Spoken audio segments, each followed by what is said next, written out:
Hola, hola, saludos mis amigos, mis hermanos desde la isla de Cozumel. Bueno, pues en esta ocasión quiero compartir la parte número 2 de esta serie que le he llamado Jesús y el infierno. Que acuérdense que el Señor Jesucristo fue quien sacó a la luz la vida y la inmortalidad también, porque pues prácticamente él traía una información completa, no que la información parcial debido a la revelación progresiva del Antiguo Testamento. Ya el Señor Jesucristo trae una revelación plena, como también lo van describiendo varios pasajes de la misma escritura. Así que, bueno, pues me gustaría que podamos participar, y en esta ocasión quiero hablar de la segunda y la tercera mención que hace Jesús del infierno, en qué contexto lo hace y qué significado tiene para cada uno de nosotros. En este sentido, quiero recordarles nada más, ¿no? Hacer un breve repaso, aunque esta mención está en Mateo 5, 29 al 30, siempre en el mismo contexto del Sermón del Monte, que es pues el primer sermón del Olivete, así le llaman. Y en este caso, fíjense que en este caso dice de esta manera, 5:29 a 30. Por tanto, si tu ojo derecho te es ocasión de caer, sácalo y échalo de ti, pues mejor te es que se pierda uno de tus miembros y no que todo tu cuerpo sea echado al infierno. Que aparece otra vez la palabra Gehenna, que metafóricamente se traduce por infierno.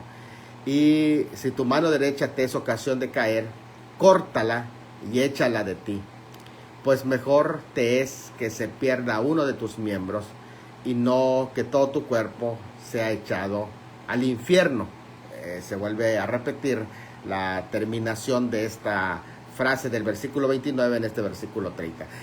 Recordemos qué es lo que habíamos visto el día de ayer en la ponencia anterior, en la primera ponencia.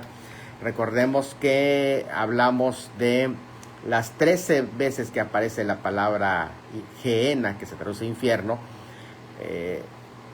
en la Biblia. 12 veces la usa el Señor Jesucristo. La única vez que está fuera del vocabulario del Señor Jesucristo la utiliza Santiago. Ahora, hay otras referencias, desde luego, que hacen alusión al infierno, literal y no metafóricamente hablando. Y cuando hablamos de metafórica tampoco estamos quitándoles el elemento literal, sino que cuando hablamos de metáfora es que lo identifica con la figura que utiliza. Recuerden que Mateo lo utiliza 8 veces, el término Gehenna. Así que es en los labios del Señor Jesucristo que se utiliza este término Gehenna, que metafóricamente se usa para hablar del infierno. No, en ninguna manera el término Gehenna no se utiliza para ejemplificar parábolas. No hay ninguna sola. Yo lo digo porque de pronto por ahí alguien dice, no, pues están basándose en una parábola. No es ninguna parábola.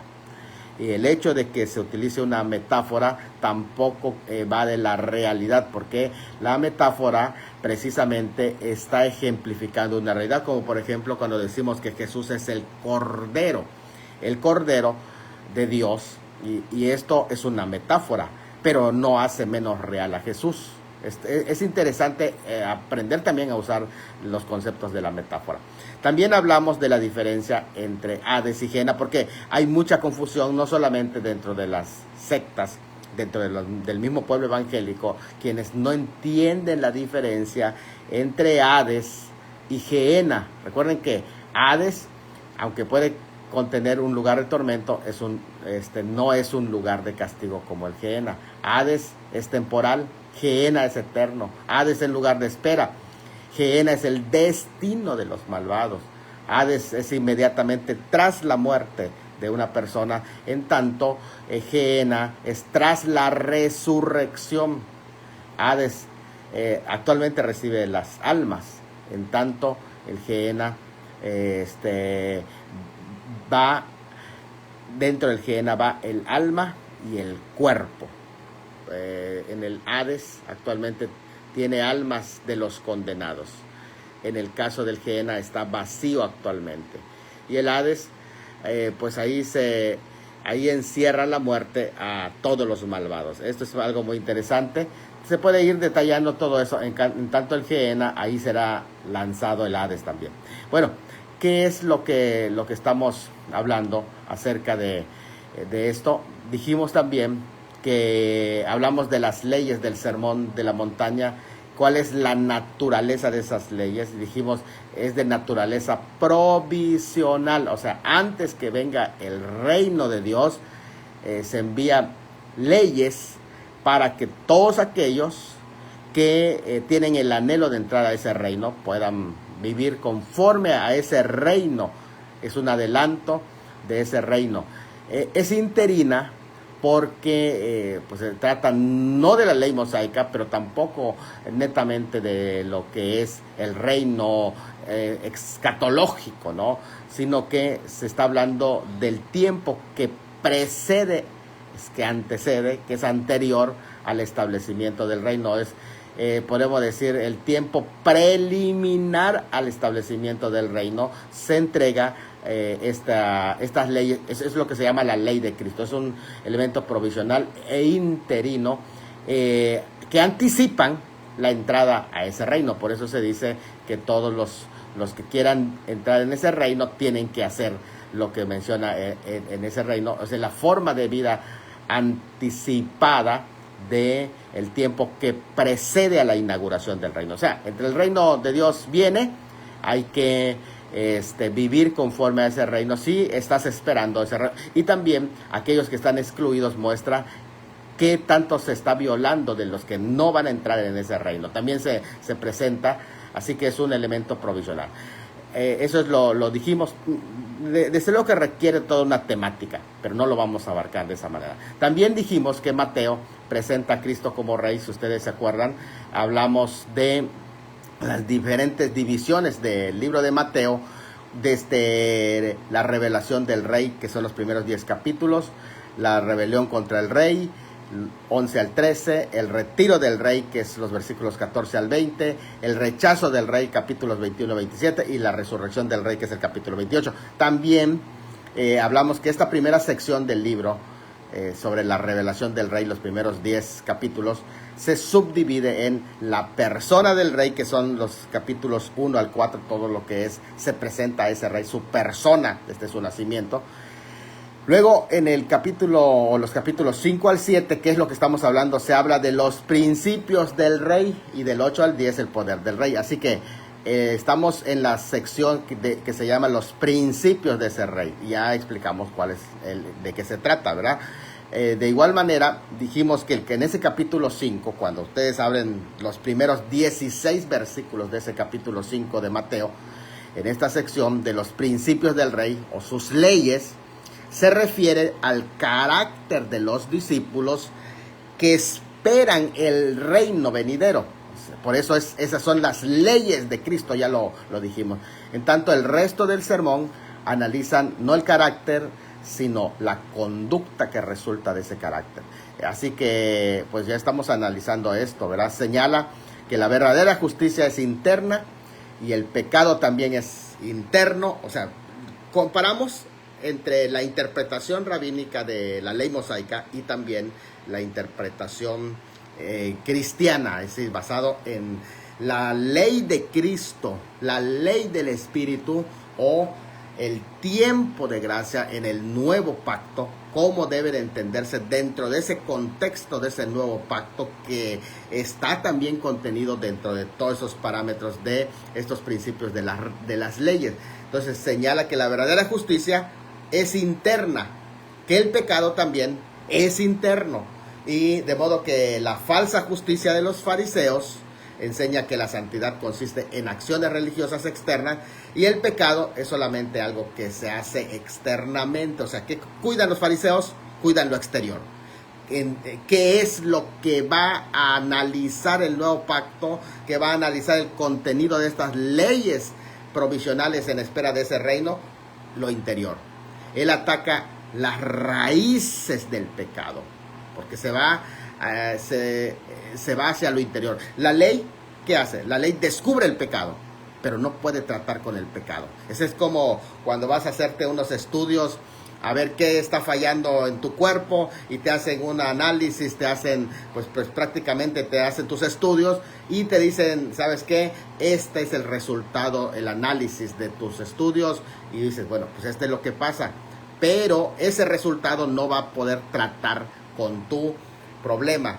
Tienes que llevar un tratamiento que es la solución. Lo mismo es la ley. Por la ley se descubre cuál es el problema del hombre, cuál es la raíz, y después viene la solución. Y la solución al pecado es únicamente Jesucristo. Y eso es lo que se revela en estas leyes del reino, la bienaventuranza. Capítulo 5, recuerden que del 1 al 12 se habla de las bienaventuranzas. Luego del capítulo 13 y 14 se habla del papel de la sal y la luz, que es el pueblo de Dios.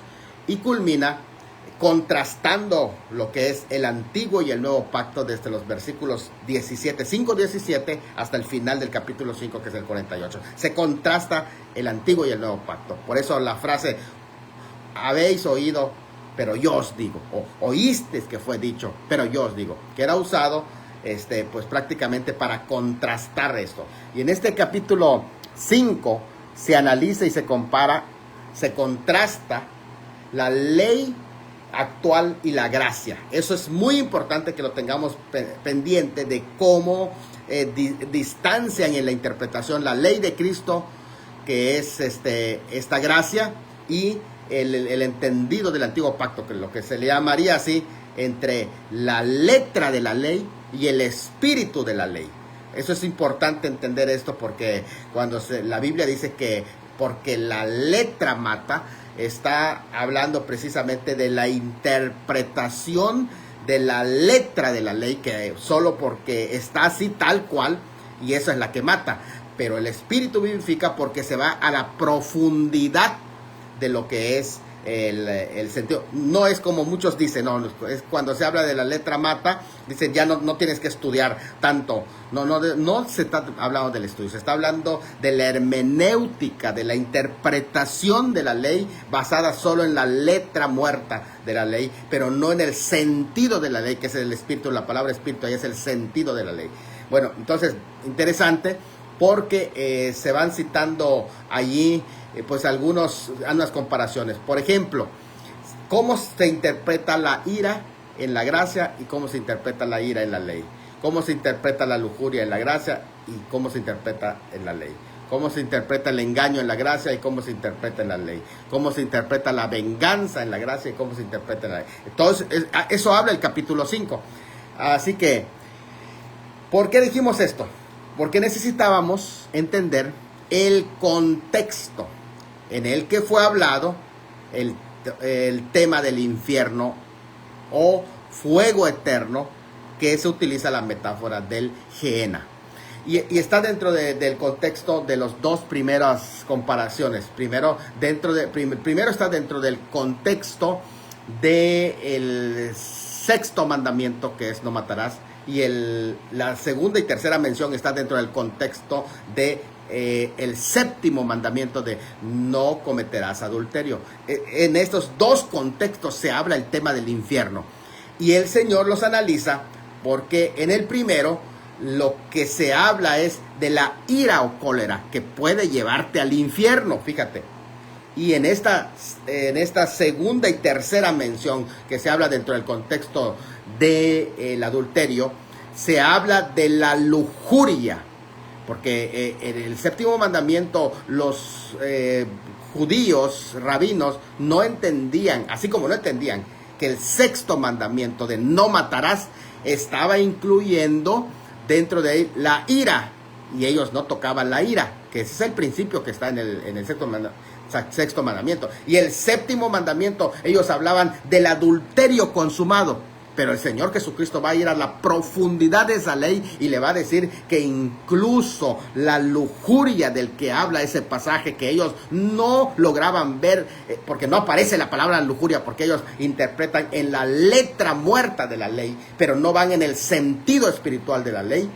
y en esa interpretación del sentido espiritual, que por cierto quiero decir, cuando hablamos del sentido espiritual no significa menos real, Esto es algo muy importante. Cuando entendemos lo espiritual dentro de un pasaje, no tenemos que botarle lo literal, porque lo espiritual está basamentado en algo literal y lo literal va a apuntar hacia algo espiritual, pero ninguno de los dos se excluye. Como el término Gehenna. El Gehenna es algo literal, pero es una metáfora de algo espiritual. ¿De qué espiritual? Del infierno, del castigo eterno, que ese es el sentido en cómo lo usaba la rabínica del Segundo Templo. Hay muchos argumentos y ojo, yo quiero dejarlo muy en claro, porque muchas personas piensan que cuando se habla del tema del infierno es un tema que está tomado de los griegos o tomado del romanismo. Primeramente, el término Gehenna no puede usarse dentro de la iglesia romana porque es anterior. El texto del Nuevo Testamento es anterior a la fundación de la iglesia romana, que está en el siglo IV, siglo V. Ahora, en este caso, cuando hablamos precisamente del infierno como el Gehenna, que no el Hades, la diferencia, no está tomado tampoco del concepto griego, sino que está tomado del judaísmo del Segundo Templo. Es decir, todas las citas que estamos dando, y que el día de ayer di varias citas que pertenecen tanto a los libros apócrifos como también a la rabínica del Segundo Templo, y que hablan del Gehenna como el infierno. Dicho esto, pasemos a explicar Mateo capítulo 5, 29 al 30, donde en ese mismo contexto, que acuérdense ustedes que el ministerio del Señor Jesucristo no solo se caracterizó por milagros, sino por hablar en su contenido como maestro de mayor justicia. Y la mayor justicia de la enseñanza del Señor Jesucristo no está en que cambió las leyes. La mayor justicia está en el que toma las mismas leyes y se va al sentido espiritual que esas enmarcan, las cuales los rabinos judíos no llegaban a comprender, sino que para ellos simplemente los mandamientos se interpretaban exteriormente. Por ejemplo, hablábamos el día de ayer del sexto mandamiento: no matarás, a menos que sus manos no se llenen de sangre. No aplicaban el mandamiento, pero el Señor va a que matar. Está hablando también de la ira, cuando espiritualmente puedes aplicar un asesinato, por así decir, y eso también es juzgado por Dios y que te puede llevar hasta el infierno. En el aspecto que aquí va a tratar, que es el séptimo mandamiento, es no cometerás adulterio, va al sentido espiritual. Introduce el Señor Jesucristo lo espiritual, porque se trata de la verdadera relación con Dios que te tiene que tener en la esfera del reino de los cielos, porque si no existe esa relación con Dios y en un mandamiento solo se va a ver la cuestión exterior. En el séptimo, por ejemplo, no cometerás adulterio, y espera a que haya una relación carnal de infidelidad física, entonces no va a hablar de la relación solamente con Dios, sino que hasta que se consuma. Pero lo que el Señor Jesucristo va es a la cuestión espiritual para evitar que eso suceda. En esta porción queda comprobada que la justicia de los escribas y de los fariseos en la dispensación de la ley era inferior a la santidad que Dios exige. Razones que su método superficial de interpretación, su naturaleza carnal, su religiosidad acomodadiza, su interpretación de la letra de la ley era muerta. Por ejemplo, ellos interpretaban este séptimo mandamiento del honor del hombre, porque aquí recuerden que el séptimo mandamiento de no cometerás adulterio tiene que ver con el honor del hombre. En el nivel de los hechos o de los actos, es decir, hasta que se consuma. Pero el Señor Jesucristo, ¿qué hizo? Fue a la raíz. ¿Qué enseña este séptimo mandamiento que los rabinos judíos no estaban enseñando? El Señor Jesucristo se va al origen, a la génesis del pecado, a la intención del corazón antes que se consuma el hecho, a la codicia que está en la mente, condenando no solo el adulterio público que se puede ver y que a veces es muy difícil de probar, porque se tiene que estar con la persona las 24 horas del día para que lo pueda comprobar, sino que habla de aquello que los hombres no pueden juzgar, de aquello que solamente Dios puede saber, que es el adulterio mental, que es aquello que Dios puede analizar, que está muy acorde ya con el Antiguo Testamento, porque los profetas también hablaron de un adulterio espiritual de Israel, que era la idolatría. Cuando el pueblo de Israel cometía idolatría, se le catalogaba como un adulterio espiritual. Por tanto, en esa comparación es también importante entender que ya en la Escritura, por medio de los profetas y la interpretación de los profetas, ya se hablaba de un adulterio espiritual. Miren, el sexto mandamiento, que es el que vimos ayer, concierne al mayor de los bienes de los seres humanos. ¿Cuál es? Cuando dice no matarás. ¿Cuál es ese mayor de los bienes? La vida. La vida. De hecho, todos los mandamientos, y a mí me gustaría que lo entendamos en ese contexto, todos los mandamientos. Vamos a poner los 10 mandamientos. Los 10 mandamientos se pueden dividir en dos grandes bloques.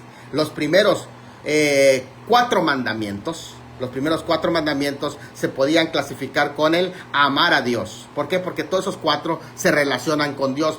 La primera relación del hombre debe de ser con Dios. Lo que está diciendo de los 10 mandamientos es que la primera relación que el hombre tiene que tener es con Dios, antes de su relación con el prójimo. Y se puede catalogar estos 4 mandamientos como amar a Dios. Por eso cuando dijeron, ¿cuál es el mandamiento más importante? Dijo, amarás al Señor tu Dios, que aquí aparecen en los 4. Y el segundo es, y a tu prójimo como a ti mismo. Los otros 6 mandamientos hablan del prójimo. Vean, los primeros 4 de Dios, porque dice, no te harás imágenes, no tendrás dioses ajenos delante de mí, no te harás imágenes, 6 días trabajarás y harás tu obra, y no tomarás el nombre del Señor tu Dios en vano. Esos 4 mandamientos tienen relación con Dios.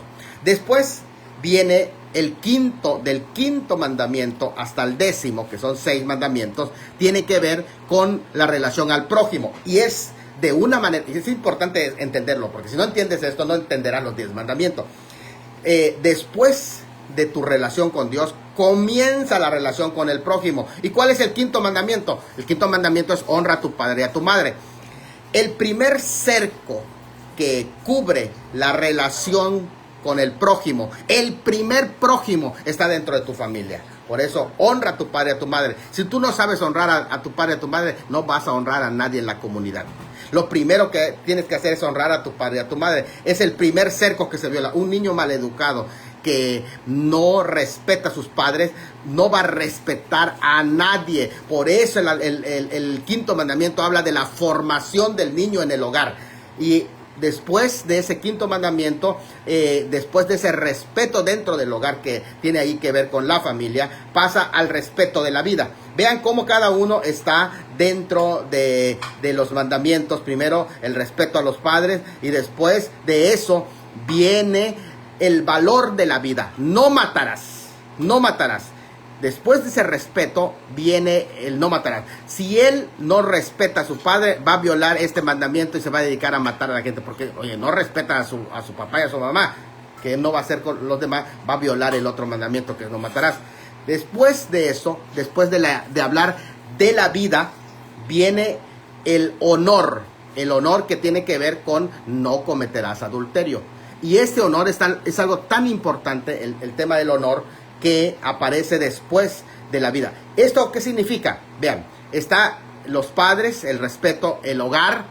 Después el principio que sigue, fíjate qué interesante eso, el principio que sigue es la vida. La vida es un principio que está sobre ella, pero después de eso está lo que se llama no cometerás adulterio, el honor. Ahora, esto es algo muy importante, porque antes del adulterio está el no matarás. ¿Esto qué significa? Que por sobre el adulterio está el principio de la vida. ¿Cómo se aplica esto? Mira, entiendo que todos esos son principios. Cada principio tiene un principio sobre ello. Hay principios que se sobreponen. Por ejemplo, al honor se sobrepone la vida. ¿Por qué? Porque primero está no matarás y después está no cometerás adulterio. De modo que el adulterio atenta contra la familia. Pero la familia es un principio. Pero por sobre ese principio está el principio de la vida. Es decir, que tú tienes que cuidar la familia. Pero si ese principio de la familia está en peligro, la vida cobra prioridad la vida, porque antes del no cometerás adulterio está el no matarás, porque cuida y protege la vida. Porque esto yo lo digo también para que entendamos que es que cada principio tiene su límite. ¿Por qué? Porque todos los principios que el Señor da siempre tienen una cláusula de limitación. Por ejemplo, la obediencia a los padres. Cuando en Efesios capítulo 6 menciona que hijos, obedeced en el Señor a vuestros padres. Ahí está poniendo una cláusula de limitación. ¿Hasta dónde vas a obedecer a tus padres? Solo si es en el Señor. No dice, hijos, obedeced a vuestros padres. Dice, en el Señor. Y eso es una cláusula que limita. ¿Por qué? Porque si no es en el Señor, tú no estás obligado a cumplir esa ley. Lo mismo pasa aquí con el séptimo mandamiento. Si peligra tu vida al obedecer el séptimo mandamiento, es decir, el tema de la familia, porque hay mucha gente que hace eso, o sea, no, tú tienes que aguantarte hasta que te mate. O sea, no. ¿Por qué? Porque estás violando el mandamiento anterior, que está sobre ese mandamiento. Sobre el séptimo mandamiento está el sexto mandamiento, que es no matarás, porque tiene que ver con la integridad de física. Es decir, sobre el honor está la vida, porque tú no puedes mantener un honor si no tienes la vida. Y esto es algo muy importante. Cada principio, cómo se sobrepone, aquí es donde es muy interesante entenderlo. A ver, dice, profe, ¿puede dar más ejemplos de esa cláusula de limitación en el grupo de instrucción? Sí, podríamos. De hecho, te comento allá. Saludos, Harold es una persona muy apreciada por este servidor. Y quiero decirle, Harold, que hay bastantes cláusulas. Por ejemplo, la cláusula de excepción cuando dice, no cometerás adulterio, y luego dice, habla, es en este capítulo 5, perdón, ahorita se me borró, pero es en el contexto de no cometer adulterio. Dice así, que no permite el divorcio salvo por causa de fornicación. Esa es una cláusula de limitación, salvo por causa de fornicación. Esa es esa salvedad que da el Señor. O sea, no permite el divorcio. Ese es un punto. Salvo por causa de fornicación. Hay una salvedad que ahí se está dando, y esa es una cláusula de limitación. También, fíjate, hay una parte donde el apóstol Pablo en 1 Corintios 7, hablando siempre de la relación del matrimonio, dice la cláusula que se llama concesión. Digo esto por vía de concesión.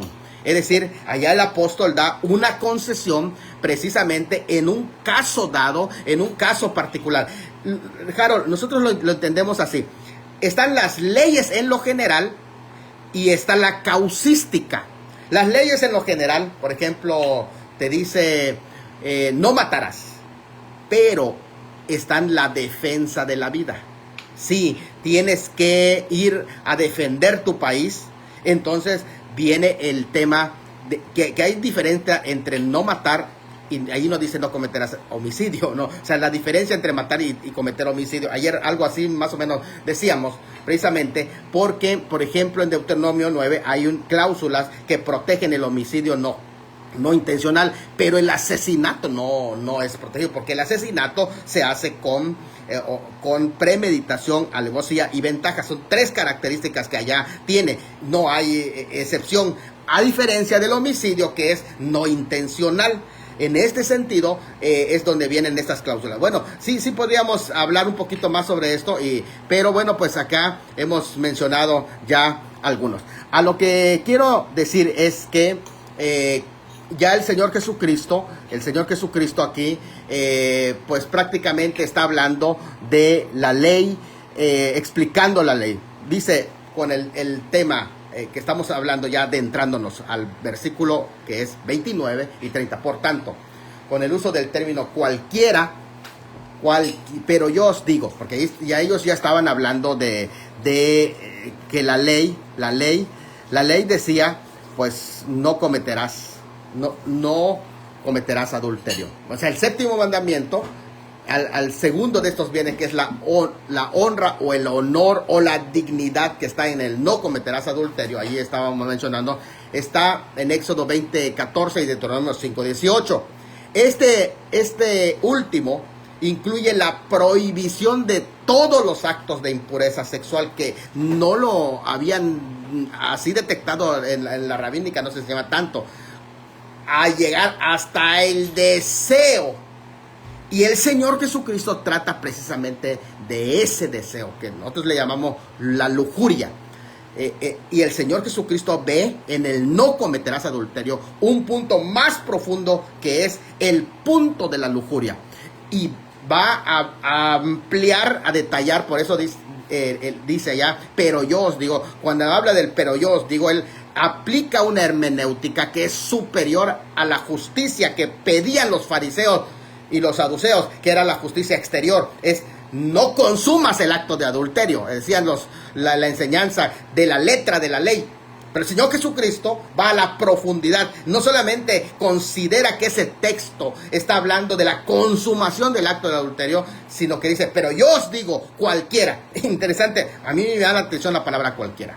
La palabra cualquiera significa que los pensamientos adúlteros, fíjate, es de esto que voy a decir, no se van a limitar a las personas casadas, porque el adulterio en ese pasaje, en ese contexto, estaba haciendo una referencia a un hombre casado, le es infiel a su esposa, o una mujer casada es infiel a su esposo, y eso ya se cometería como adulterio. Y el Señor Jesucristo va más allá en ese texto. Dice: yo les digo que no esperen a que un hombre casado le sea infiel, sino que cualquiera significa hasta, esto aplica hasta los solteros. Eso es lo que está diciendo, fíjate. Puede ser cometido por personas solteras que cometen adulterio en su corazón. Dice: saludos, profe, desde Tijuana. Muy interesante el tema, dice Ada Levy. Sí, saludos, mi hermana. Saludos desde aquí de Cozumel. Y quiero comentarles esto. Incluso el pensamiento adúltero puede anidar en adolescentes y aún en niños precoces, sobre todo con toda la información que se está dando. El término cualquiera, cuando dice, pero yo les digo cualquiera, vean la profundidad de la hermenéutica del Señor Jesucristo para aplicar un texto que solamente lo aplicaban en la letra que contenía la ley: no cometerás adulterio. ¿Qué es adulterio? Adulterio es una infidelidad de una mujer o de un hombre casado con otra persona. Y no, aquí se va hasta lo más. Eso de ser estrictos me suena mucho a la casa de Shammai, más que la de... Exactamente, sí. Recuerden que allá habían esa discusión, ¿no? Y tiene razón Harold. ¿Por qué? Porque allí no se permitía. De hecho, prácticamente en la casa de Shammai era tan estricto que no se permitía por nada del mundo el divorcio. En el caso de Hillel habían sus excepciones, ¿no? Y el Señor Jesucristo pues prácticamente se apega a la casa de Hillel. Algo muy interesante aquí en este sentido es que estamos hablando de cualquiera. Lo que tradicionalmente interpretan la ley, la pervertían, restringiendo el quebranto del mandamiento a los actos públicos, y no se iban a las intenciones secretas y a personas solamente casadas las limitaban, sin incluir a las personas solteras. O sea, que en la interpretación, este séptimo mandamiento solo se aplica si se consuma el acto y solo para los casados. O sea, no aplica a los solteros. No, ¿cómo? El Señor Jesucristo dice, pero yo les digo cualquiera, que no solamente comete ese acto, sino cualquiera que mire a una mujer para codiciar. Entonces ya va a las intenciones. O sea, miren, aquí yo quiero recordarles la expresión que dimos ayer cuando hablamos del sexto mandamiento, y ellos decían, se les dijo que cualquiera que matare va a ser culpable de juicio. O sea, hasta que consuma el acto va a ser culpable. Pero el Señor Jesucristo dijo, pero es que hay un juez. Es que hay un juez que está mencionando en ese sexto mandamiento. Pues lo mismo está pasando aquí, que hay un Dios que está viendo el adulterio, porque si el adulterio lo que está haciendo es manchando tu relación con Dios, entonces tienes que regresar a ese Dios. Y ese Dios juzga desde el momento de las intenciones. Dice allá, eso, a ver si hay alguien más que escribió, parecía que había alguien más. Bueno, todavía no.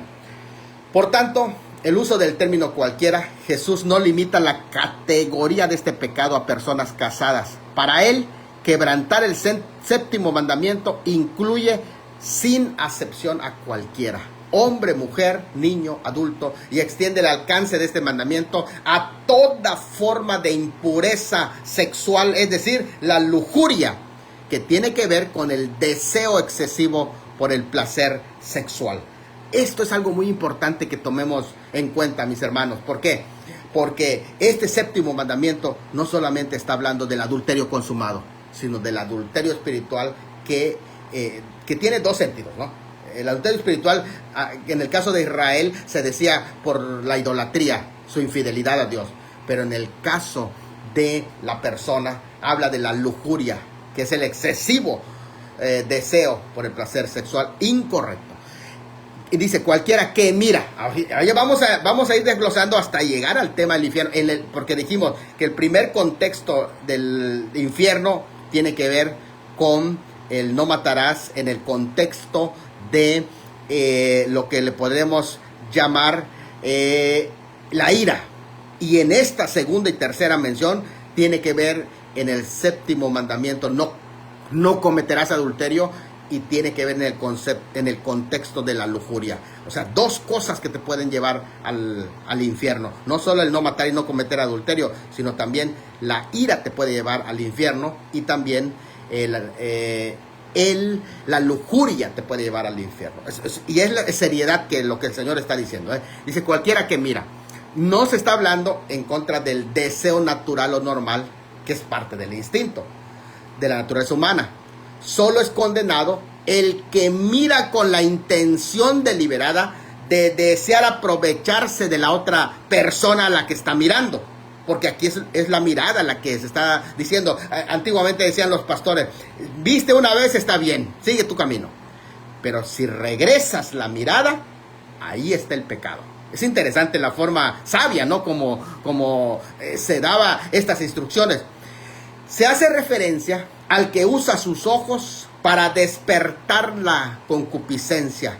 O sea, aquí son dos elementos que se usan. Por eso es que se condena el ojo, se condena la mano. Hay otro pasaje paralelo donde incluso hasta se condena el pie. Porque cada uno de los miembros del cuerpo deben de ser usados como instrumentos para el servicio de Dios. Es el que mira, despierta la pasión y estimula ese deseo dentro de su ser. Había algunos dichos rabinos de ese tiempo que me gustaría que ustedes sepan. Los saqué de los contenidos del judaísmo del segundo templo. Y esos rabinos enseñaban esto. El ojo y el corazón son dos asistentes del pecado. Otro dicho rabino es: las pasiones aposentan solo en el que ve. Fíjate, interesante. Otro dicho rabino: ay del que sigue a sus ojos, porque son adúlteros. Un último dicho rabino decía: hay un deseo interior del que el adulterio es solo su fruto. Esto es algo muy interesante porque está más pegado a lo que Cristo dijo. Lo voy a repetir. Hay un deseo interior del que el adulterio solo es fruto. Este deseo impuro atenta ¿con qué? Contra la institución del sagrado matrimonio. Pues fácil puede llevar, eso puede llevar al amaciato, a la perversión sexual, al concubinato, a la poligamia, a todo tipo de impureza sexual, a la homosexualidad, incluso al bestialismo, a la necrofilia. Y ahorita ya hay una que es falofilia. O sea, los términos los están cambiando para hablar siempre de eso que es lujuria. Todo lo que incluye la lujuria. Pero ya Harold dice, esos dichos, profe, los manda al grupo para poder profundizarlo. Claro que sí, con todo gusto lo voy a mandar en un momento. Ahora, aquí también algo interesante. Dice ya, Santiago 1, 12 al 15 detalla esto que el Señor Jesucristo está hablando aquí del ojo.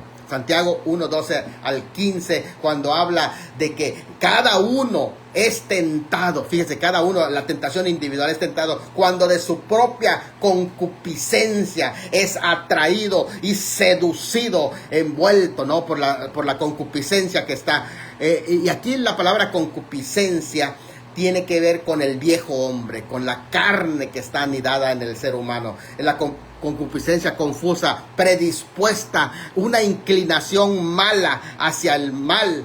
Esa es la concupiscencia que está en todo ser humano, el hombre caído. Confusa, si no reacciona contra el pecado, y mal inclinada si convive con el pecado. Esa concupiscencia se confunde si no es drástico con el pecado, y se malinclina si ya no solamente está viendo el pecado, sino convive, dialoga, hace tratos con el pecado, y entonces viene la mala inclinación. Confusa si no reacciona contra el pecado, y malinclinada esta concupiscencia si convive con el pecado. Así el pecado, todo lo que atenta contra la santa ley de Dios, incluso el santo matrimonio, como en este caso, es algo que se engendra en el corazón, no algo que viene de Dios, que está en contra de Dios, y que este es el punto donde Cristo se convierte en el juez que juzga no solo el adulterio consumado, sino los deseos propios. Aquí no se discute el origen del pecado, el papel de Satanás en la tentación, porque de pronto todo se le echa la culpa al diablo, todos los demonios. No, aquí no se estaba echando la culpa al diablo. Aquí se subraya la naturaleza interna de la tentación. Por eso dice, cada uno es atraído y seducido porque de su propia naturaleza es inclinado. O sea, viene esa naturaleza, te inclina, te envuelve, te seduce y te atrapa. O sea, todo pasó aquí dentro del interior del ser humano. Profe dice, si el pecado tiene como antesala la concupiscencia, ¿cuál sería la raíz de dicha concupiscencia? Bueno, mire, la concupiscencia nosotros la entendemos, en Romanos 7 le explica el apóstol Pablo como el viejo hombre, el yo. Todos, absolutamente todos allá, Harold, nacemos con ese viejo hombre. No hay nadie que no traiga esa inclinación. Por eso, de esa concupiscencia misma es atraída y seducida. O sea, no es Dios el que te tienta, no es Satanás, incluso en ese sentido. Satanás las puede presentar externamente, y todos sus secuaces te pueden presentar la tentación externamente, pero el tema es en el interior, que es donde se gesta. ¿Por qué? Porque miserable de mí, ¿quién me librará de este cuerpo de muerte? Porque es un cuerpo de muerte porque tiene el viejo hombre. De ahí que algo interesante, que cuando se habla del nuevo nacimiento, es ese ser que nace en el espíritu, y entonces empieza la lucha espiritual entre la concupiscencia, que es el viejo hombre, así se le llama el viejo hombre, y el nuevo hombre que quiere servir a Dios, y el viejo. Y algo que quiero decir aquí, la gente que no ha nacido de nuevo no tiene esa lucha.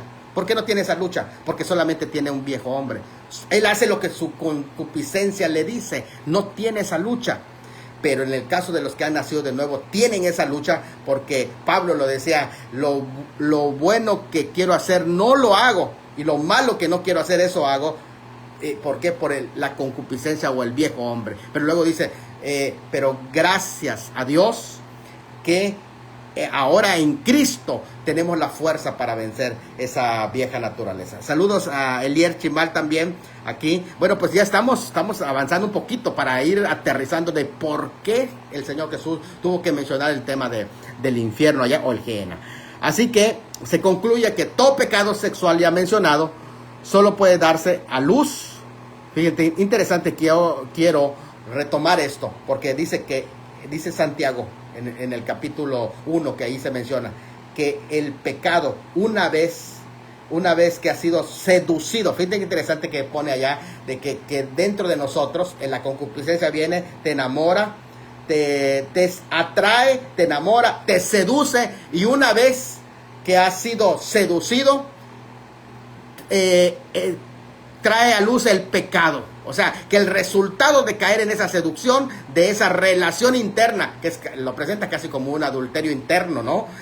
Tiene una relación, concibe en esa relación interna, todo está internamente todavía, pero una vez que ha sido concebido, es que como el nacimiento, cuando se tiene la relación sexual, deja la semilla en el interior de la persona, pero después que ya se concibió, va a desarrollarse 9 meses y después da a luz el pecado, nace.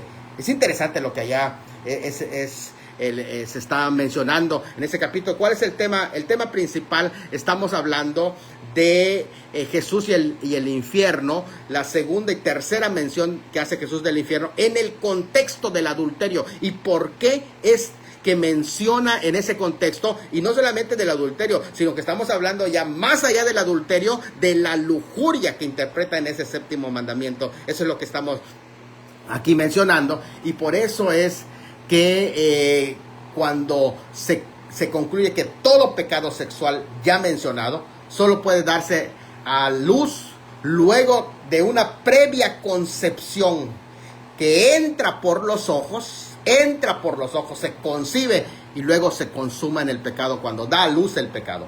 Así se concluye que todo lo que el Señor Jesús está hablando a los fariseos solo les importaban los hechos exteriores. Es decir, cuando una persona cometía exteriormente el adulterio, actuaba como si Dios no conociera la mente humana, como si no le interesara lo que hay antes. O sea, una persona que comete adulterio no comenzó con el adulterio, hubo un antes, y ese antes es lo que habla aquí de la relación con Dios.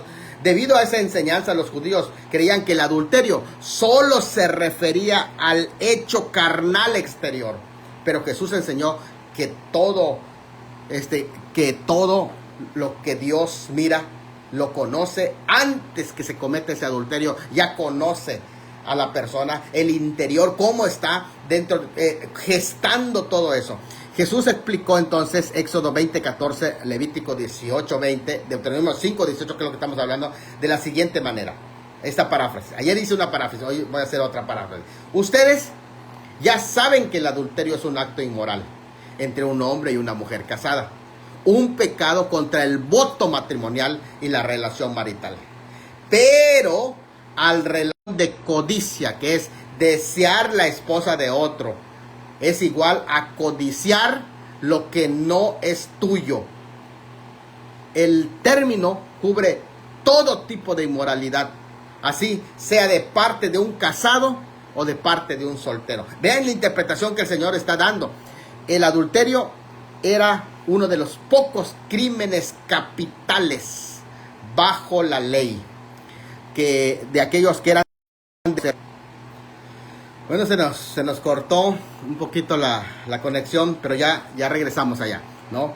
Dice Elier por allá, ¿qué tan cierto es el pensamiento que algunos piensan que cuando uno es salvo para siempre? ¿Será que ellos ya no caen en pecado y caen en pecado pueden perder la salvación? Bueno, tiene un poquito de relación con lo que estamos hablando ahí, Elier, pero algo importante que tenemos que saber es que todos los seres humanos tenemos la concupiscencia. La concupiscencia es el viejo hombre, el hombre carnal, y esa lucha que está ahí es muy cierta. Y precisamente es ahí donde viene el proceso de la tentación. Todos estamos expuestos hasta que venga la glorificación de nuestro cuerpo. Entonces, por eso decimos que hay 3 tiempos de la salvación. En el presente somos salvos en el pasado, cuando recibes a Cristo, eres salvo de la pena del pecado. Ya no hay condenación. Pero en el presente somos salvos del poder del pecado, que es en el proceso de la salvación para poder vencer al pecado, y es la lucha espiritual y el fortalecernos en el Señor para vencer el pecado.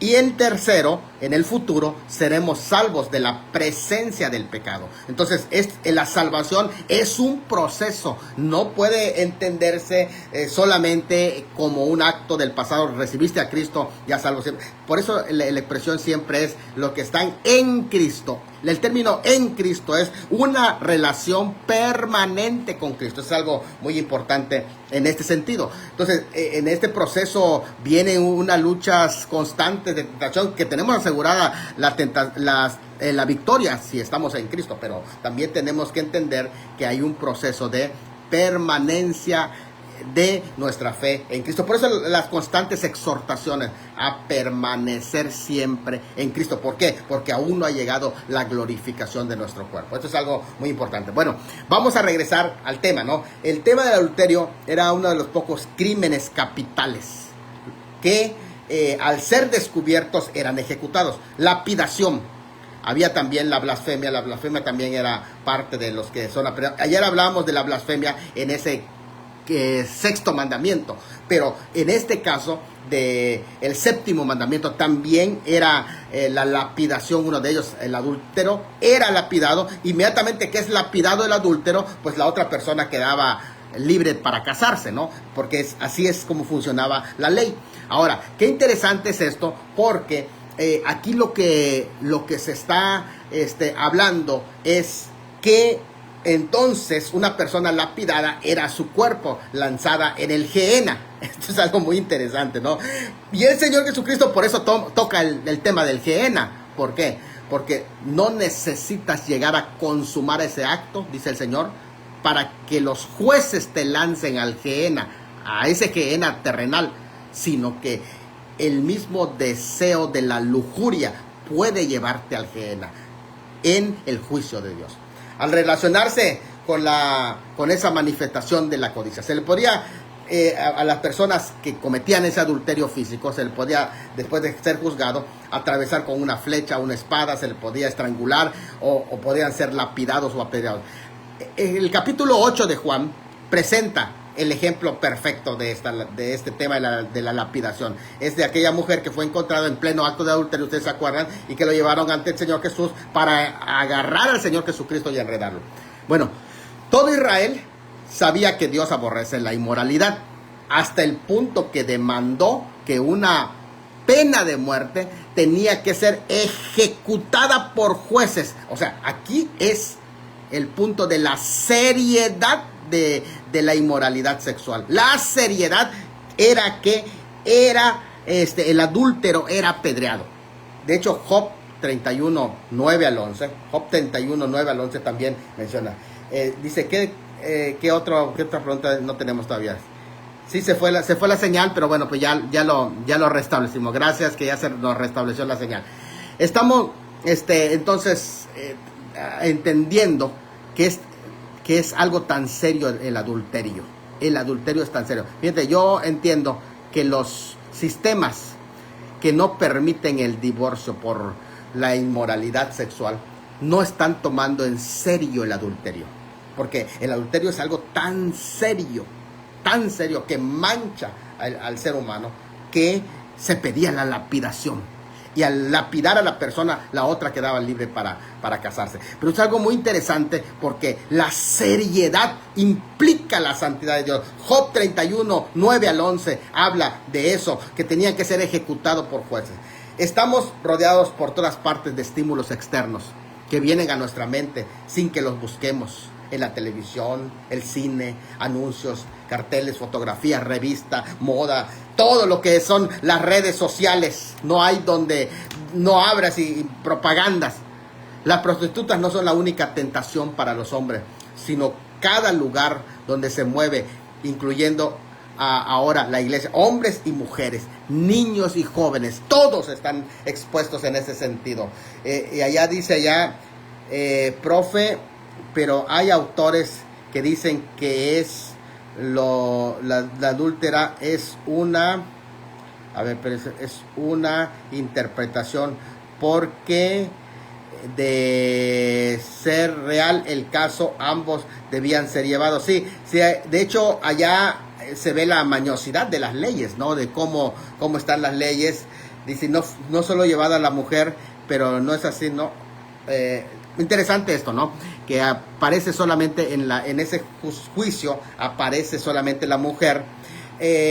Esto también tenemos que entender la fragilidad y la manipulación de la ley. Precisamente en este mandamiento que es en el análisis de no cometerás adulterio, que está implicado también la pena de muerte, entra la fragilidad de las leyes humanas. El Señor Jesucristo dice acá, si todo lo que contamos para que se aplique este mandamiento es la consumación y está en manos de jueces humanos, vamos a usar esta palabra aquí que decimos en México, ya nos amolamos. ¿Por qué? Porque si la ley puede ser comprada, si es una ley humana, la única que puede ser comprada, y matan a la persona hasta equivocada, si por así decir, pues ya se acabó la ley. Pero no, lo que el Señor Jesucristo está diciendo, vayan más allá. Algunos tal vez no les descubren su adulterio, no les descubren su pecado por la ley y no los condenan por ese adulterio. Incluso ustedes las leyes ya se reformaron, ya no entra el adulterio.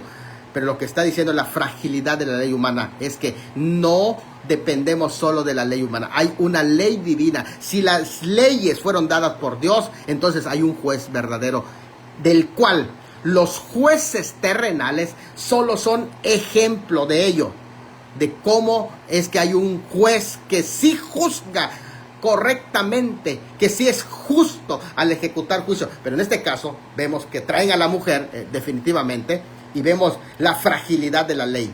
¿Y dónde está el hombre? Con que ella cometió ese adulterio. Tuvo que haber un hombre, o en un caso una mujer también, porque puede darse ese caso, ¿no?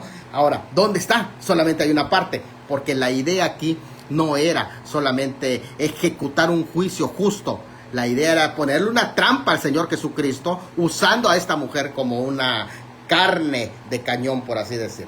Bueno, pues ahí está. Hay otra parte que aquí dice, no se dijo algo respecto a mi pregunta anterior, pastor, es que se fuera. Sí lo dije. De hecho, hablé de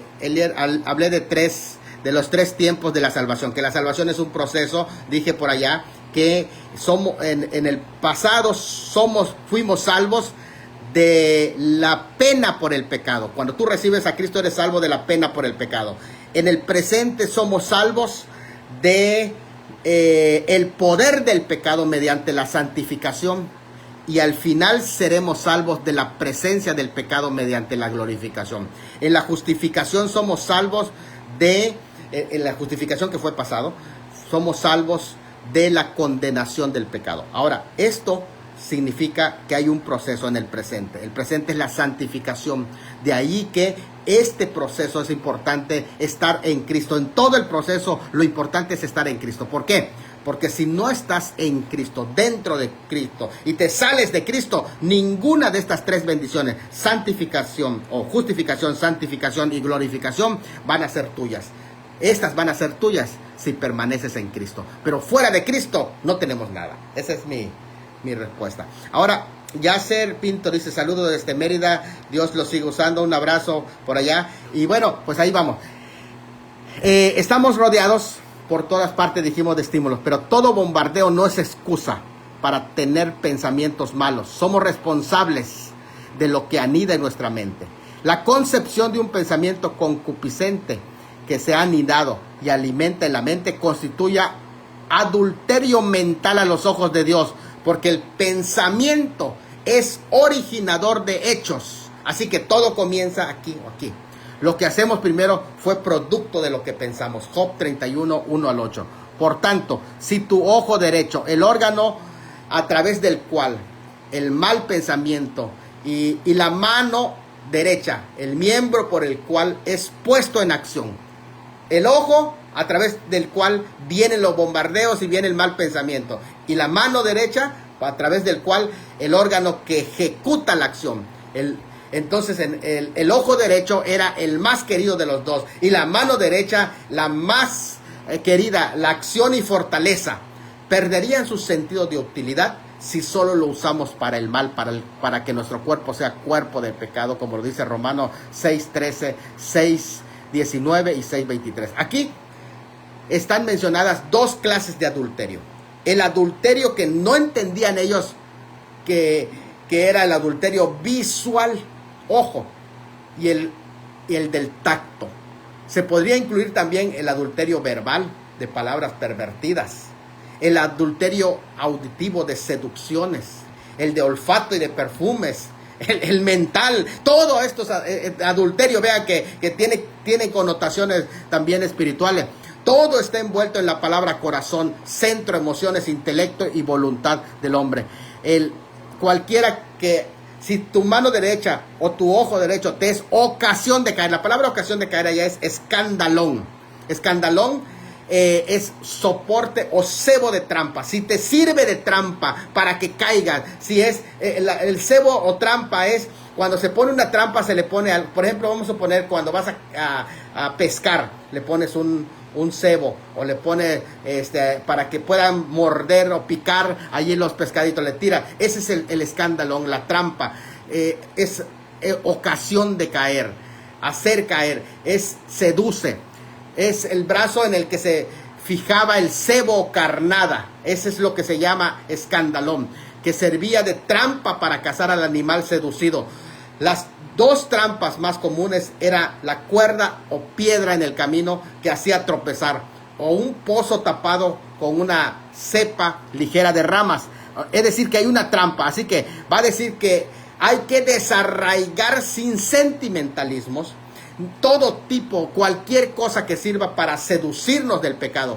Estas seducciones o carnadas se destacan desde el mal hábito que nos incita al mal, un placer que acabaría arruinando nuestro bien, o una relación que nos puede desarraigar de Cristo y alejarnos de Cristo y perdernos eternamente. Por eso él dice, sácalo o córtalo. Aquí vamos a entrar a algo interesante. Vámonos, córtalo. Expresa la prontitud por la indignación. O sea, que al momento en que veas, disciernas que ahí hay algo que te están poniendo una trampa, sin importar las pérdidas materiales, evitemos todas las consecuencias. A mí me llamó mucho la atención cuando Crisóstomo decía, ahora, ¿es real o no es real el cortar o no cortar? Y él decía, pero si es real el infierno, pues yo prefiero tener el dolor temporal a la pérdida real de una vida eterna sin Dios. Entonces, esto es algo tremendo en este sentido. La figura que Jesús usa aquí es importante. Aquí vamos a la hermenéutica. La figura que usa el Señor es semejante al símil y semejante también a la metáfora. Aquí, pero no es ni un símil ni una metáfora. Se denomina hipocatatasis. Hipocatatasis significa colocar abajo en profundidad la semejanza. Es decir, que no logras ver cómo lo colocaron esa figura abajo. Hay una semejanza, pero está a profundidad. Se trata de presentar mediante un hecho literal una semejanza, pero sin advertirla. Por ejemplo, en un símil se diría, eres como una bestia. En un símil, porque utiliza el término como, eres como una bestia. En una metáfora se diría, eres una bestia. Pero en una hipocatatasis se dice con signos de admiración, bestia. Así, bestia. Esa es una hipocatatasis. Y lo que el Señor utiliza aquí es una figura que se llama hipocatatasis. Es muy importante que la figura se refiere al acto de cortar o de sacar, no para referirse al infierno o Gehenna, porque el Gehenna no es la hipocatatasis. Solo el acto de cortar el brazo o el acto de cortar, de sacar el ojo, en este caso, es la hipocatatasis, que en ese caso la metáfora del Gehenna es otra cosa. Pero en la hipocatatasis lo que se está hablando es que se está hablando de una medida drástica en contra de algo que es una ley que no puede ser quebrantada. Bueno, siguiendo el mismo sentido del adulterio, porque lo que está diciendo el Señor cuando habla de o córtalo, se utiliza, fíjate interesante eso que voy a decir, se utilizaba mucho para decir que las leyes no pueden ser quebrantadas, no pueden ser sacadas, no pueden ser cortadas, y en el cuerpo está puesto como una ley también. Lo que está diciendo el Señor, si tú no puedes quebrantar una ley y se te va a quebrantar una ley, mira, si esto es y lo presenta como una exageración, ¿no? Es una exageración tan grande que si para salvar tu alma tienes que hacer esto, hazlo. Pero es algo que era imposible porque no estaba permitido quebrantar las leyes. Entonces, te está diciendo hasta lo que es imposible para hacer, hazlo con tal de que tú no te pierdas. O sea, busca la manera de que tú no te pierdas. Eso es lo que te está diciendo. Y siguiendo ese mismo sentido del adulterio del corazón o de la mente, Jesús expone esta hipocatastasis para dejar en claro que al momento en el que un mal pensamiento de este tipo venga a tu mente, no dudes inmediato de extirparlo, de raíz. Nunca dejemos que anide, que se alimente, que crezca en nuestra alma. Como una medida, propone una mutilación mental, no física, porque acuérdense, si está hablando del adulterio espiritual, entonces aquí está hablando de una mutilación espiritual, porque no está esperando a que se consuma el adulterio. Él va a la raíz, que es la lujuria. Y si ese problema vino en la espiritualmente en la mente, si es un adulterio mental, entonces esta mutilación es una mutilación mental, porque está antes que se consuma el adulterio. Una mutilación física no resuelve el problema del corazón. Es necesario la mutilación mental del que el Señor Jesucristo aquí en este pasaje está hablando. Así que se está refiriendo a la eliminación completa de la causa por la que vino la concupiscencia. Un corazón concupiscente, es decir, la vieja naturaleza dentro de nosotros. Y como medida preventiva, hay que hacer morir en nosotros los deseos mundanos, Colosenses 3:5. Es necesario renovar la mente, Efesios 4:22 al 24. Y si la mente se llena de filosofía, de sexo y de todo lo que gira alrededor de esta sociedad, pensando como esta sociedad, codiciando como esta sociedad, vamos a alimentar todas estas pasiones desordenadas. Pero se tiene que dejar de alimentar de la concupiscencia de la carne. Incluso es mejor, y eso es lo que está diciendo cuando dice córtalo, corta con todo esto. Mira, ponle candados, aprende a utilizarlo. Eso es lo que te está diciendo. Quita todo aquello que te está dañando. Tiene que dejar de alimentar la concupiscencia de la carne. Incluso es mejor y más provechoso perder un miembro del cuerpo que sufrir consecuencias eternas de culpabilidad en el infierno. Así también vale más sacrificar un gusto, vale más sacrificar un atractivo personal pasajero que gozarlo momentáneamente y luego perderse por la eternidad. ¿Qué hiciste? O sea, mal negocio, mal negocio.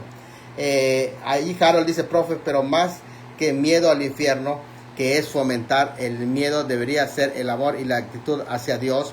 Por lo tanto, lo que nos da cada día. Sí, definitivamente, solo que aquí Harold, voy a hablar algo un poquito más adelantito, un poquitito más sobre que incluso, o sea, cualquiera de las medidas, incluso si es actuar en el caso por el miedo a eso, si eso te va a salvar, está bien.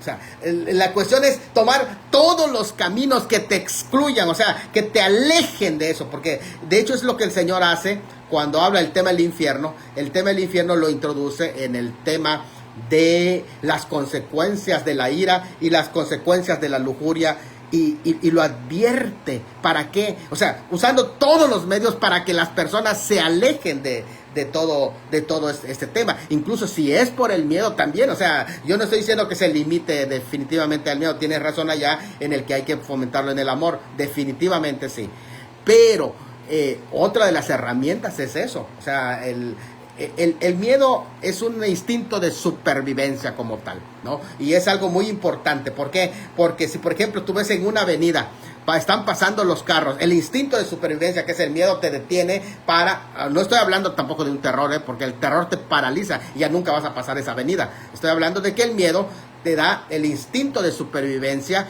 que es un efecto de que tú estás vivo. Y esto es algo muy importante entenderlo. Mira, fíjate, desde luego que la figura no se concentra en la ejecución perpetua, sintra, un órgano del cuerpo.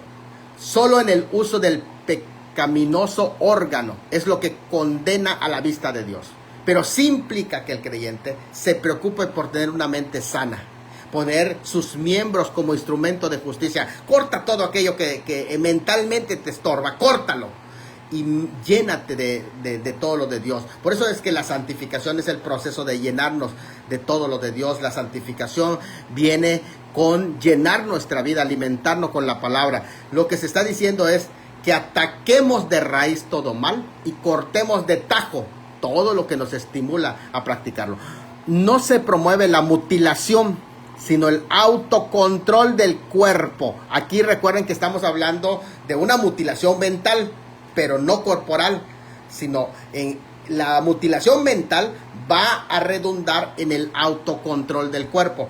Algunos judíos estaban orgullosos de que no quebrantaban el séptimo mandamiento que dice no cometerás adulterio, pero podían tener los ojos llenos de adulterio, según de Pedro 2:14, y así serían externamente respetables, pero internamente ante Dios impuros. No era suficiente la abstinencia física, externamente respetable, pero internamente impuros. Jesús enseñó que debe haber pureza interior, y a los pensamientos carnales tenemos que extirparlos quirúrgicamente de nuestra mente. A todo pensamiento e imagen perversa que introduzca involuntariamente nuestra mente tenemos que cerrarle la puerta. La forma no es la confesión positiva repitiendo, no voy a pensar más en estas cosas o algo así, no. Eso no funciona. Como no le funcionó a los monjes ermitaños, quienes fracasaron en su sistema ascético de santificación. Los pasos bíblicos son derribar todo argumento que se levante en contra del conocimiento de Dios. Eso logra a través de la palabra y llevando cautivo todo pensamiento a la obediencia a Cristo, segunda de Corintios 10:5, pensando en cosas que edifican todo lo santo, todo lo justo, todo lo amable, todo lo puro, todo lo que es buen nombre, en eso pensar y ocuparnos de nuestra salvación con temor y temblor, que decía Elier por allá. ¿Hasta dónde uno puede llegar? Solo hasta el punto en el que el deseo natural se transforma en concupiscencia, porque este ya es adulterio del corazón. Si en ese momento tú alimentas esa concupiscencia, ya estás expuesto al infierno. La pauta del mundo y la de Dios son diametralmente opuestas. La pauta humana aprueba el sexo premarital, el sexo extramarital, el intercambio de parejas, todo esto, lo que ahorita se llama falofilia, que es el adulterio aprobado por la pareja. Y todo eso que se pone de moda, solo le cambian de nombre y ya se oye bonito. A todos esos hombres que aman el libertinaje, pero Dios le llama a todo eso esclavitud. Y si no existieran los medios mencionados en la gracia de Dios, que ya vimos cómo existe el medio para poder mutilar mentalmente todo esto. Si no existiera eso, pues sabes que la medida drástica de Jesús, sácalo y córtalo, fuera necesaria. Es preferible perder un miembro de tu cuerpo que perder toda tu alma, pero gracias a Dios no es necesario, porque la gracia de Dios, tenemos al Espíritu Santo que nos da la fortaleza para enfrentar. Pero concluimos que es preferible incluso la mutilación física a la perdición eterna. Bueno, allá dice Dios bendiga, Pastor Salomón, desde Campeche, dice Selena Hernández, un abrazo también para usted por allá.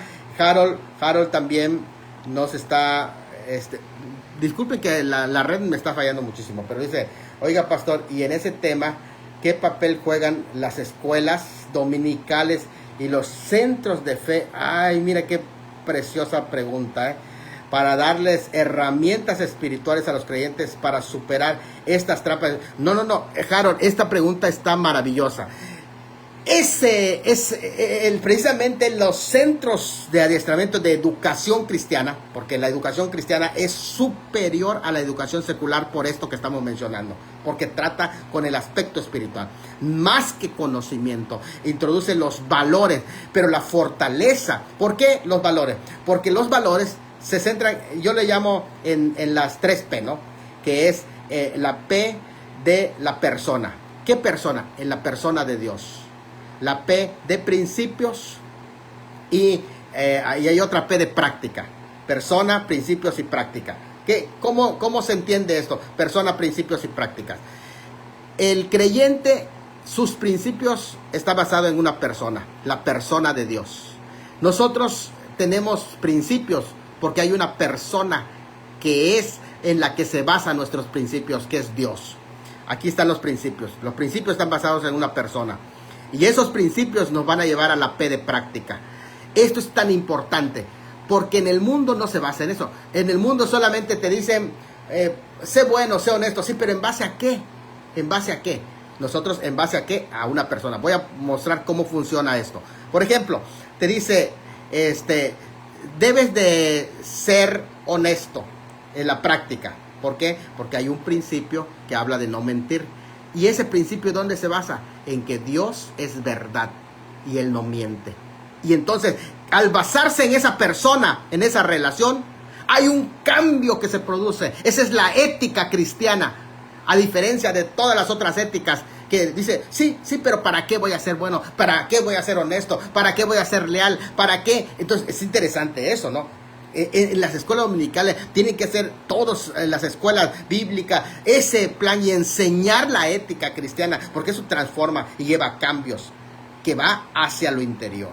Y esto es algo muy importante lo que Harold está ahí comentando. Hay que trabajar muchísimo sobre todo esto y ir llevando a qué, a la relación con esa persona. Que esto es lo que está diciendo en este mandamiento, la relación con esta persona. No esperar a que te descubran, no, sino entender que tu vida se trata de la relación con esta persona, que antes de que consumas algo, puedes tratarlo aquí. Córtalo aquí en la mente de una vez, para que no aterrice en un adulterio. Corta esa concupiscencia, corta pues prácticamente todo ese adulterio espiritual o lujuria. En un tiempo de dejadez moral y de laxitud, es bueno que los ministros tengan una palabra concreta acerca de la modestia, el vestido, a fin de no provocar concupiscencia ni incitar al adulterio o la lujuria en el corazón de otro. ¿Qué es lo que está diciendo el Señor Jesús? Dijo así, y no que todo tu cuerpo sea echado en el infierno. La palabra infierno aquí es Gehenna. Se usa metafóricamente para referirse al castigo eterno. De hecho, lo utiliza Jeremías también para hacer una referencia de que allí iban a ser castigados los malos, y finalmente ese castigo que llevaban los blasfemos, que sus cuerpos eran tirados ahí también y eran quemados allá en ese lugar. Era como decir, ya una vez que te enjuiciaron, te tiran allá. Ahora, en lo espiritual es lo mismo. Una vez que quebrantaste las leyes de Dios, estás expuesto a ese infierno de Dios. Pero no al infierno que está en el sur, que estaba en el sur de Jerusalén. No a ese Gehenna, sino a lo que representa ese Gehenna.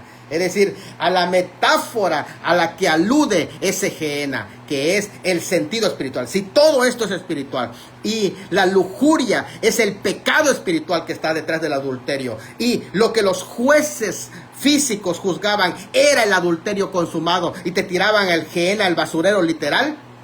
Pero en el caso de lo espiritual, si tú estás quebrantando espiritualmente a través de la lujuria antes de llegar a consumado físico, hay un juez que está juzgando esas acciones. No es buen ministro de Cristo el que no predica el tema del infierno. Hay temas que deben predicar, incluso si causan miedo, dijimos Harold, porque es preferible el miedo a la pérdida eterna, en especial en temas como los que fácilmente se pueden desviar en las pasiones con la lujuria injustificada. Además, si se quiere evitar el homicidio y el adulterio, se debe ir a la médula del problema, que tienen su origen en actitudes fundamentales como el odio y la lujuria, que deben ser tratados, ya que está implícita en los temas de la ley de Dios y ahora explicados por el Evangelio, que se ocupa el espíritu de la ley, ya que la letra mata. Así, hay que limpiar el corazón antes que resulte en pecado abierto. No olviden que la Biblia enseña la actitud puede ser tan pecaminosa como el acto. Ahora, la repetición de la frase del versículo 29 y 30, donde dice, échalo de ti, refiriéndose al ojo y refiriéndose a la mano derecha. Pues mejor te es que se pierda uno de tus miembros y no que todo tu cuerpo sea echado al infierno. Esa repetición o doblete en los discursos del Señor, las dobletes o repeticiones, los da con el propósito de señalar que aquí están aplicándose severas verdades y terribles lecciones que no solo son de vida o muerte, sino que pueden terminar en pérdidas eternas. Por eso es que los repite. Ahora, yo quiero que lo entiendan. ¿Por qué las repeticiones? Algunas versiones no perciben las repeticiones que son herramientas del Señor, sino lo ven como algo repetitivo. ¿Para qué poner algo repetitivo? Pero es que lo hace el Señor cuando algo es tan importante. Marcos 9, 43 al 48.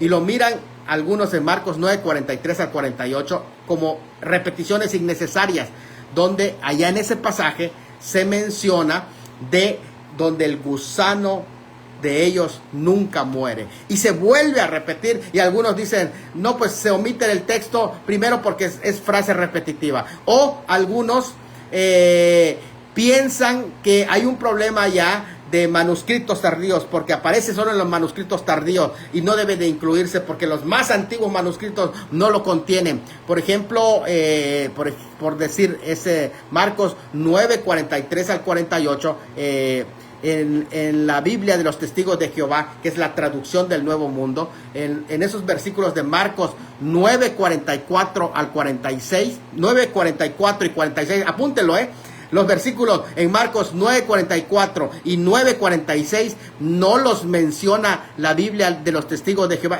Es más, espérenme tantito, no se vayan. Voy a ir a buscarlo para mostrárselo.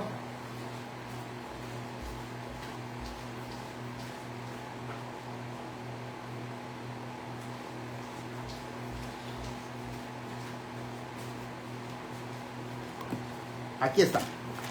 Marcos, ya regresé por acá. Marcos 9, 44 y 46. Aquí está. Lo voy a poner acá. Vean en esta parte 9:44 tiene una raya, véanlo. Vamos a ponerlo acá.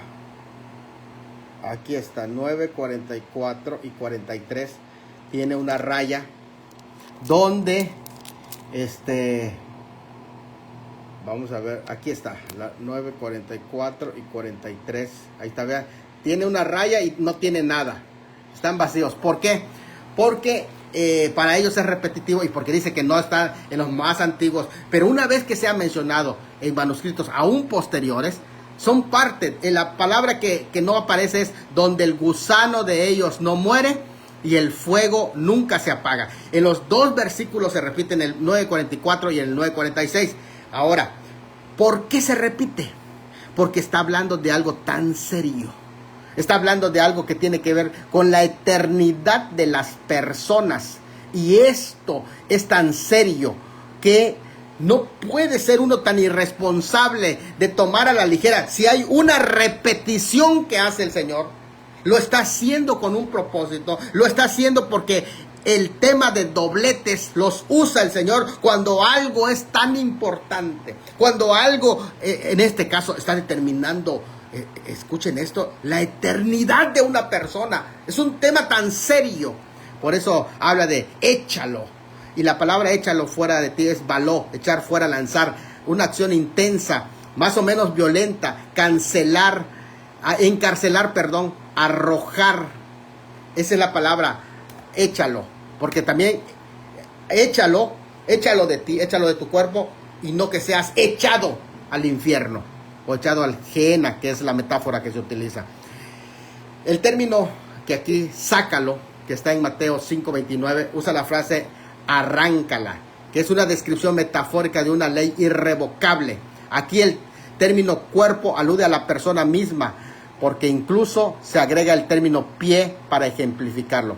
El mismo infierno de fuego alude Marcos 9:43 al 40. Yo tengo aquí un cuadro delante de mí donde tengo los tres pasajes paralelos. ¿Cuáles son los tres pasajes paralelos? Marcos, Mateo 5 y Mateo 18. Los tengo puestos aquí.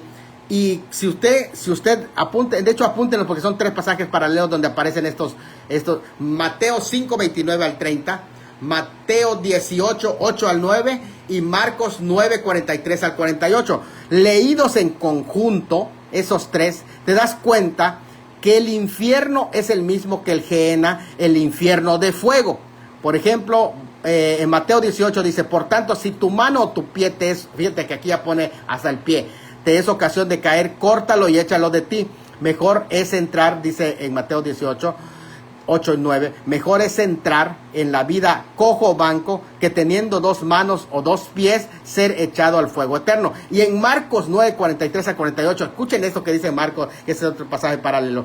Si tu mano te fuera ocasión de caer, córtala. Mejor te es entrar en la vida manco que teniendo 2 manos ir al infierno, al fuego que no puede ser apagado. Ahí lo dice en el 9:43, al fuego que no puede ser apagado. No está hablando del Gehenna, sino que está hablando del infierno que representa el Gehenna, donde el gusano de ellos no muere y su fuego nunca se apaga. 45. Y si tu pie te fuera ocasión de caer, corta, lo mejor te es entrar a la vida cojo que teniendo los 2 pies ser echado en el infierno, al fuego que no puede ser apagado. Pero fíjate qué interesante, porque en el de Mateo 18 termina el versículo diciendo, mejor te es entrar en la vida cojo o manco que teniendo 2 manos o 2 pies ser echado en el fuego eterno.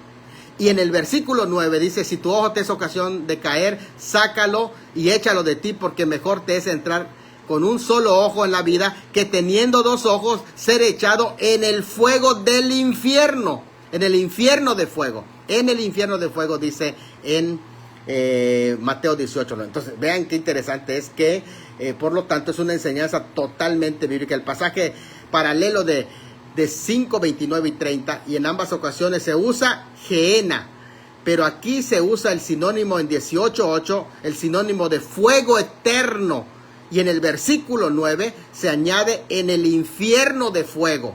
Entonces, ¿cómo sabemos que Gehenna debe traducirse a infierno? Primero, porque desde la antigüedad, el judaísmo del segundo templo lo usaba, de Jeremías 7:32 lo anuncia, que va a ser un lugar de castigo de los pecadores. Luego, serviría de ejemplo perfecto para ilustrar el lugar de castigo eterno de los pecadores, ya que ahí tiraban los cuerpos de los blasfemos y toda la basura de la ciudad. Y 3, porque al ser un fuego que constantemente estaba ardiendo, era una figura muy clara del lugar de retribución de los pecadores, el cual es descrito en términos de fuego. Principalmente se dice del lago de fuego en Apocalipsis 19:20, 20:10, 21:8. Fuego eterno en Mateo 25:41 y 18:8. Fuego que nunca se apaga en Marcos 9:43, 44 y 46, 48.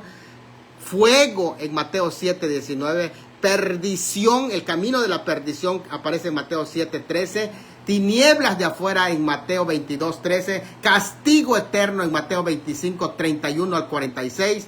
Y así Marcos incluso añade la frase donde el gusano de ellos no muere.